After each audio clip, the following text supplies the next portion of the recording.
திருவள்ளூர் மாவட்டம் திருத்தணியில் விட்டு பெய்த மழையால் ரயில் நிலைய சாலை மற்றும் மார்க்கெட் பகுதியில் மழைநீர் தேங்கி நின்றது. இப்பகுதிகளில் 2 கோடி ரூபாய் மதிப்பில் மழைநீர் வடிகால் அமைத்தும் தண்ணீர் வடியாமல் சாலைகளிலேயே தேங்கி நின்றதாக அப்பகுதியினர் தெரிவித்தனர்.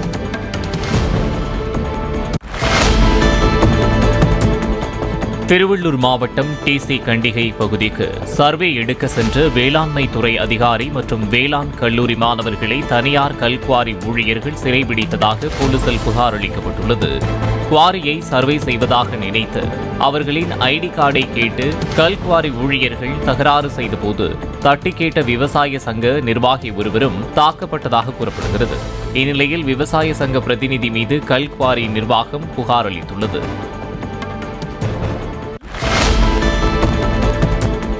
வழக்கு விசாரணைக்காக கும்பகோணம் எடுத்துச் செல்லப்பட்ட காஞ்சிபுரம் ஏகாம்பரநாதர் கோவில் சிலைகள் மீண்டும் காஞ்சிக்கு எடுத்து வரப்பட்டு திருமேனி பாதுகாப்பு அறையில் வைக்கப்பட்டன.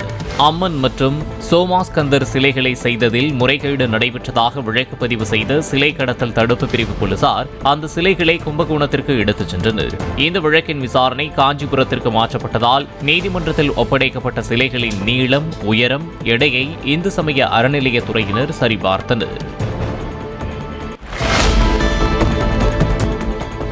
திருச்சியின் பல்வேறு பகுதிகளில் போதை மருந்து விற்பனையை தடுக்க தனிப்படை போலீசார் நடத்திய சோதனையில் மெத்தம்பட்டமைன் போதைப் பொருளை விற்பனை செய்து வந்த வெளிமாநில இளைஞர்கள் 8 பேர் கைது செய்யப்பட்டனர்.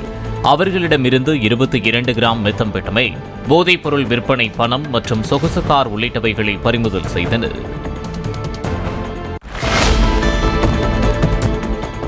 சான்றிதழ்கள் வழங்க 14,000 ரூபாய் லஞ்சம் வாங்கிய ஸ்ரீமுஷ்ணம் தாசில்தார், துணை தாசில்தாருக்கு தலா 2 ஆண்டுகளும், அலுவலக உதவியாளருக்கு ஓராண்டும் கடலூர் நீதிமன்றம் சிறை தண்டனை விதித்துள்ளது. கடந்த 2019ஆம் ஆண்டு சாதிச் சான்று உட்பட பல்வேறு சான்றிதழ்களை கேட்டு சேவை மூலமாக விண்ணப்பித்த டி பவழங்குடியைச் சேர்ந்த கமூர் நிஷாவிடம் வட்டாட்சியர் கண்ணன் லஞ்சம் கேட்டதாக கூறப்படுகிறது.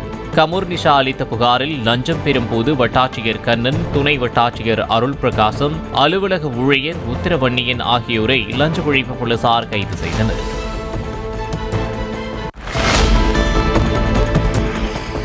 குமரி மாவட்டம் குளச்சல் அருகே கடலில் மீன்பிடிக்க சென்ற மீனவர் மின்னல் தாக்கி கடலில் தூக்கி வீசப்பட்டதை அடுத்து மாயமானார். அவரை தேடும் பணியில் ஈடுபட்டுள்ள கடலோர காவல் நிலையத்தினர் வெடித்து சிதறிய படகை மீட்டனர்.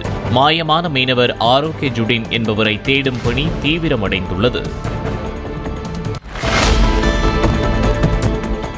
உதகையில் கிறிஸ்துமஸ் கேக் திருவிழா பாரம்பரிய முறையில் வெளிநாடு வாழ் இந்தியர்களின் பங்கேற்புடன் கொண்டாடப்பட்டது.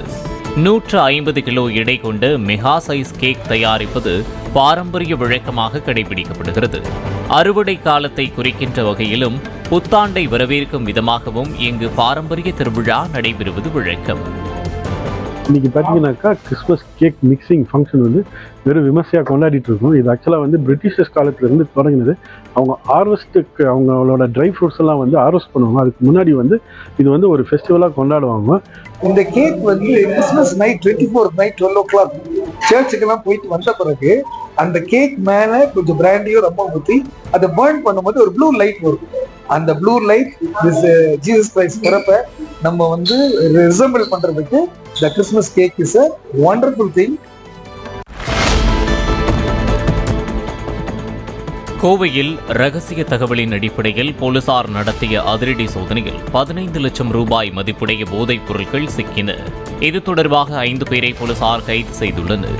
தனிப்படை அமைத்த காவல்துறையினர் சரவணன் மற்றும் பிரசாந்த் ஆகியோரை இருசக்கர வாகனத்தில் வந்தபோது சோதனையிட்டு சுமார் 1.25 கிலோ கஞ்சாவை பறிமுதல் செய்தனர். அவர்கள் அளித்த தகவலின் பேரில் தொண்டாமுத்தூர், தேனம்பாளையம் சென்று சோதனை மேற்கொண்டபோது போதையை ஏற்படுத்தக்கூடிய காளான், கஞ்சா மற்றும் தமிழக அரசால் தடை செய்யப்பட்ட குட்கா புகையிலை பொருட்களை பறிமுதல் செய்து 5 பேரையும் கைது செய்தனர்.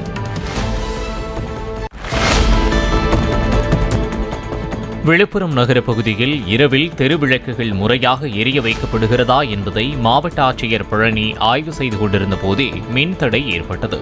இதனால் மின்வாரிய அதிகாரிகளை கடிந்து கொண்ட ஆட்சியர் அங்கிருந்த பொதுமக்களிடம் விவரங்களை கேட்டறிந்துவிட்டு முழுமையாக ஆய்வு செய்ய முடியாமல் திரும்பிச் சென்றார்.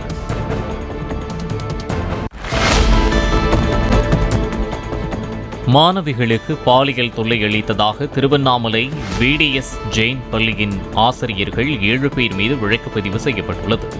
பாலியல் குற்றச்சாட்டு வெளியான நிலையில் மாவட்ட குழந்தைகள் நல அலுவலர் செல்வி பள்ளிக்கு நேரடியாக சென்று மாணவிகளிடம் தனித்தனியாக விசாரணை நடத்தினார்.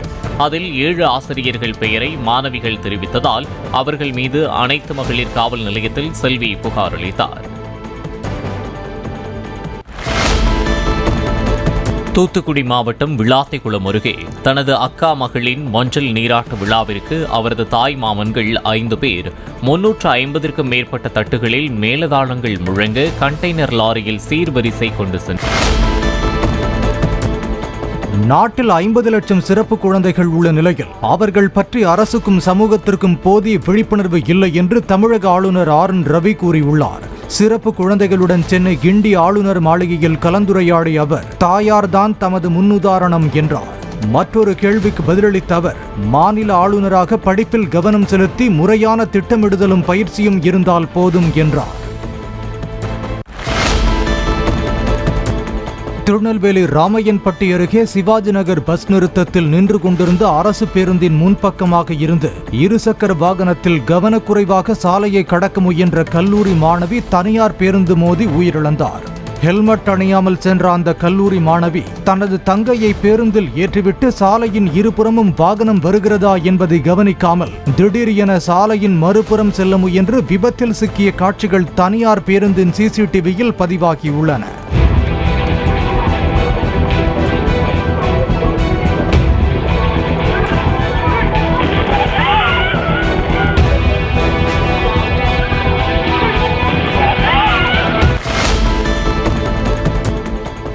குழந்தைகள் தினத்தை முன்னிட்டு ரெயின் டிராப்ஸ் என்ற சமூக சேவை அமைப்பு ஆதரவற்ற குழந்தைகள் 28 பேர் உட்பட மாற்றுத்திறனாளிகள், திருநங்கைகள் உள்ளிட்ட 30க்கும் மேற்பட்டோரை சென்னையிலிருந்து சேலத்துக்கு விமானத்தில் அழைத்துச் சென்றது. சேலம் மாவட்ட ஆட்சியர் பிருந்தாதேவி பூங்கொத்து கொடுத்து அவர்களை வரவேற்றார். இசையமைப்பாளர் AR ரஹ்மானின் சகோதரி ரஹைனாவும் குழந்தைகளுடன் விமானத்தில் வந்தார். பின்னர் அங்கிருந்து அனைவரும் ஏற்காட்டுக்கு சுற்றுலா அழைத்து செல்லப்பட்டனர். ஃபர்ஸ்ட் வாட்டி ஃப்ளைட்டு பார்க்கும்போது ரொம்ப பிரம்மாண்டமாக இருந்தது. நாங்கள் ஃப்ளைட்டில் ஃபஸ்ட்டு இது மேலே ஏறும்போது பயமாக இருந்தது எங்களுக்கு, எங்கடா கீழே விழுந்துட போகிறோன்ட்டு. அதுக்கப்புறம் போக போக எங்களுக்கு ரொம்ப ஜாலியாக இருந்தது. இப்போ இவ்வளோ பெரிய இருக்க சிட்டியெல்லாம் அப்போ மேலேருந்து பார்க்கும்போது சின்ன ஒரு எறும்பு மாரி இருந்தது. அதெல்லாம் நாங்கள் ரொம்ப ரசித்தோம். நான் இன்ன வரைக்கும் ஃப்ளைட்லாம் அவ்வளோவா பார்த்ததில்ல, மேலே போக மட்டும்தான் பார்த்துருக்கேன். இந்த வாட்டி ரொம்ப ஜாலியாக இருந்தது. ஃப்ளைட்டில் உட்காரும் அதெல்லாம் கொஞ்சம் பயமாக தான் இருந்தது. ஏறும் போதே பயமாக இருந்தது, நம்ம கீழே விழுந்துருவோமோ, கேர்ஃபுல் இருக்காதோ அப்படிலாம் நினச்சிட்டு இருந்தேன். ஆனால் பார்த்து பத்திரமா அழைச்சிட்டு போனாங்க. காரைக்கால் கடற்கரைக்கு சுற்றுலா சென்ற குழுவினர் கடலில் குளித்த போது ராட்சத அலையில் சிக்கி ஒருவர் உயிரிழந்தார். தஞ்சாவூர் அருகே உள்ள ஐயம்பேட்டையைச் சேர்ந்த அப்துல் கஃபூர் காரில் நண்பர்களுடன் நாகூர் தர்காவுக்கு சென்றுவிட்டு காரைக்கால் சென்றார். இளைஞர்கள் கடலில் இறங்கி குளித்த போது அலையில் சிக்கிய 5பேரில் 4 பேர் தப்பிய நிலையில் அப்துல் கஃபூரை சடலமாக மீட்டனர். கோயம்புத்தூர் விழா 2024 ஒரு பகுதியாக கோவை மாநகரை பேருந்தில் இருந்து கண்டுகளிக்கும் வகையில் மேற்கூரை இல்லாத டபுள் டக்கர் பேருந்து சேவை தொடங்கி வைக்கப்பட்டது. சேவையை கோயம்புத்தூர் ஆட்சியர் கிராந்திகுமார், காவல் ஆணையர் B பாலகிருஷ்ணன், மாநகராட்சி ஆணையர் சிவகுரு பிரபாகரன் ஆகியோர் தொடங்கி வைத்தனர்.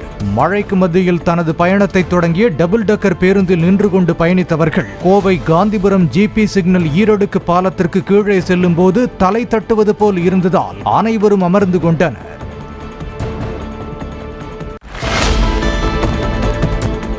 கன்னியாகுமரி மாவட்டம் உலகமூட்டில் மலை தேனீக்கள் விரட்டி கொட்டியதில் 3 பேர் மருத்துவமனையில் அனுமதிக்கப்பட்டுள்ளனர்.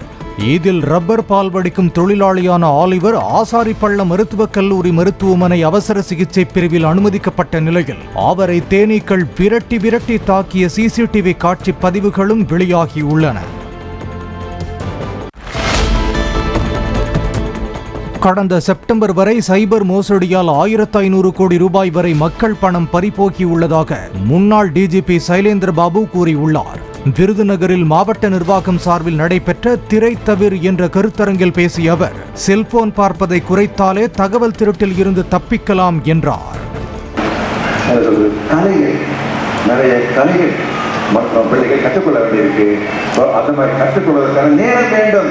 எனவே தான் அவங்க மொபைல் போன்ல இந்த ஸ்கிரீன்லேயே உட்கார்ந்துருந்தாங்கன்னா பல்வேறு திறமைகளை அவர்கள் கற்றுக்கொள்ள முடியாமல் போய்விடும். ஏன்னா தமிழ் மொழியில் தான் சிந்திக்கிறார்கள். எந்த ஊர்ல மக்கள் சிந்திக்கும் திறன் உள்ளவர்கள் இருக்காங்களோ அவர்களுக்கு தான் இன்னைக்கு உலக அரங்கில் வேலைகள் கிடைக்கும். தொடர்ந்து வேலை செய்ய வேண்டும். சிந்திக்கும் திறன், கிரிட்டிக்கல் திங்கிங். இந்த உலகத்தை மட்டுமில்லை, இந்தியாவில் மட்டுமில்லை, தமிழ்நாட்டில் மட்டுமில்லை, கல்வியினுடைய மிக நம்பர் 1 நோக்கம் என்ன தெரியுங்களா? கல்வியின் மிக முக்கிய நோக்கம் குழந்தைகளை சிந்திக்கும் திறன் உள்ளவர்களாக மாற்றப்படுது.